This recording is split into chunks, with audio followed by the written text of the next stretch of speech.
Why 99% of Danish Jews survived the Holocaust. There's a popular urban legend. The Nazis demanded all Danish Jews wear a yellow Star of David. The next day, the King of Denmark appeared wearing a yellow star.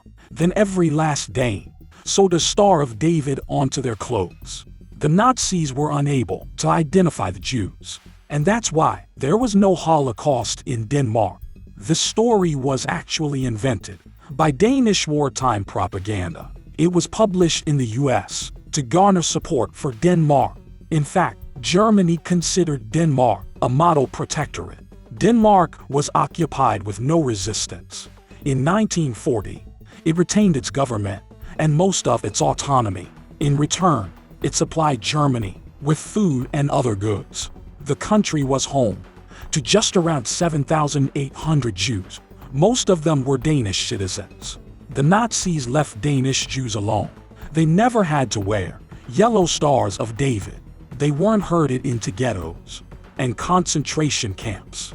But everything changed. In 1943, Germany was losing, and the Danish resistance was growing stronger. Sabotage of German military targets became common. Labor unrest soon followed. In August 1943, Germany imposed martial law in Denmark. The Danish government resigned in protest. Hitler signed an order to deport all Danish Jews to concentration camps. The deportation date was set for October 1st, but ultimately, only 464 Danish Jews were captured. 99% of Danish Jews survived the Holocaust. Strangely enough, it was a German occupation official who played the key role. He leaked Hitler's plans to Danish community leaders. Local resistance groups quickly organized a rescue effort. First, they helped most Jews to go into hiding.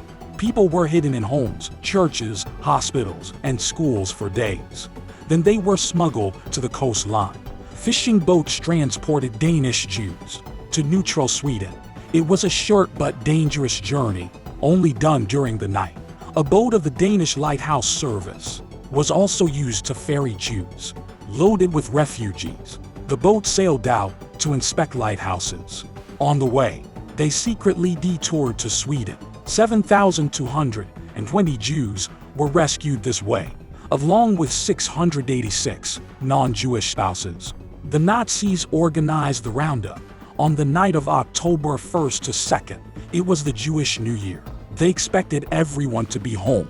5-man SS teams were dispatched to all known addresses in Copenhagen. Most of the teams found no one. The 464 Jews who were captured were not killed either. They were deported to the Theresienstadt transit camp in Czechoslovakia. But Danish civil leaders interceded on their behalf. They convinced the Germans to accept food packages for the prisoners. None of the Theresienstadt prisoners were sent to extermination camps. After the war, Israel wanted to honor prominent Danes as righteous among the nations, but they couldn't find anyone in particular.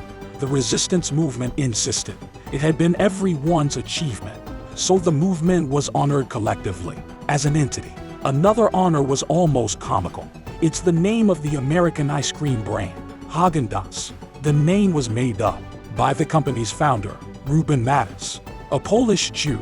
He wanted a Danish-sounding name to honor the country's rescue of Jews. Häagen-Dazs does not mean anything. In fact, it doesn't even sound Danish. There are no letters Z and A with 2 dots in Danish. But just like with the King of Denmark story, it's the message that counts.